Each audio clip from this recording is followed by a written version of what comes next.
Tapi menunaikan ibadah haji, mereka juga saling ta'aruf, saling tukar informasi dan budaya tanpa ada rasa canggung, apalagi permusuhan.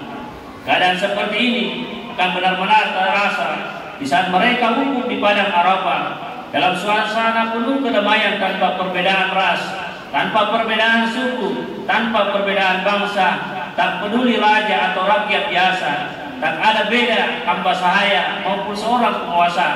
Semua serempak untuk tunduk, bertahmid dan berseru kepada Allah Subhanahu wa taala. Hadirin sidang jamaah yang dimuliakan dan dirahmati oleh Allah Subhanahu wa taala. Kemudian yang terakhir, yakni mendapatkan ampunan dan surga dari Allah Subhanahu wa taala.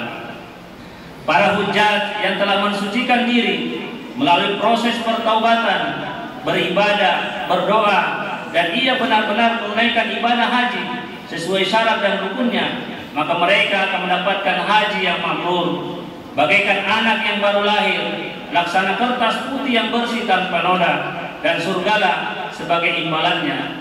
Nabi SAW bersabda, haji mabrur tiada lain imbalannya kecuali surganya Allah Subhanahu wa taala. Hadis riwayat Bukhari dan Muslim. Kemudian bagi saudara-saudara yang belum mampu melaksanakan haji, disunahkan untuk menyembelih hewan kurban. Menyembelih kurban pada hari raya kurban adalah mengikuti sunnah Nabi Ibrahim alaihissalam yang dilestarikan dalam syariat Nabi Muhammad SAW dan berlaku hingga hari kiamat. Rasulullah SAW bersabda, An Abi Hurairah radhiyallahu anhu, anna Rasulullah SAW qala, man kana lahu sa'ata wa lam yadah fala yaqrabanna musallana. Barang siapa yang mempunyai kemampuan tetapi ia tidak berkurban, maka janganlah ia menghampiri tempat salat kami. Diriwayatkan oleh Imam Ahmad dan Ibnu Majah dari Abu Hurairah.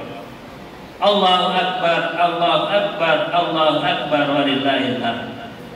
Al-Quran mengajarkan bahwa menyembelih binatang kurban termasuk syiar Allah Subhanahu wa taala yang membawa kebaikan bagi manusia. Menyembelih binatang kurban hanya akan diterima Allah Subhanahu wa taala jika dilakukan atas dasar ketakwaan kepadanya. Sebab yang akan sampai kepada Allah Subhanahu wa taala bukan daging dan bukan darah binatang kurban, melainkan ketakwaan, dan ketakwaan inilah yang akan dinilai oleh Allah Subhanahu wa taala.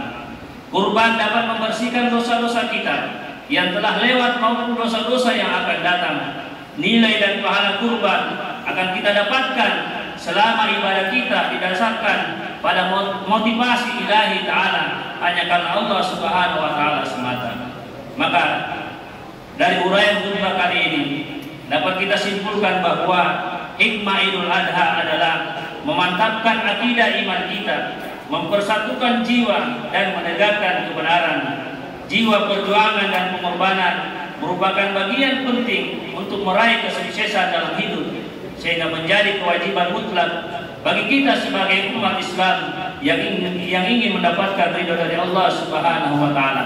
Bagi kita umat Islam dan masyarakat Kolaka, hendaknya kita menyatukan tekad dan semangat perjuangan dan pengorbanan tanpa mengabaikan ukhuwah Islamiyah demi terwujudnya masyarakat adil dan makmur, negeri yang diridhoi oleh Allah Subhanahu wa taala, baldatun thayyibatun wa rabbun ghafur. Amin amin ya rabbal alamin.